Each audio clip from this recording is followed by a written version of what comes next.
Hi everyone, it's Irma here.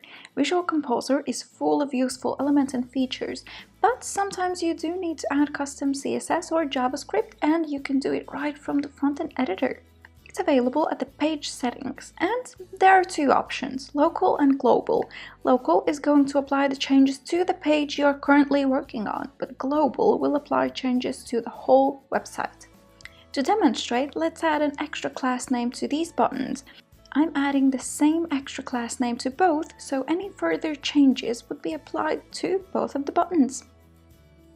Now, let's open the settings and add a simple code. As you can see, that added the top margin to both buttons. Easy peasy, you guys. Thank you for watching and enjoy!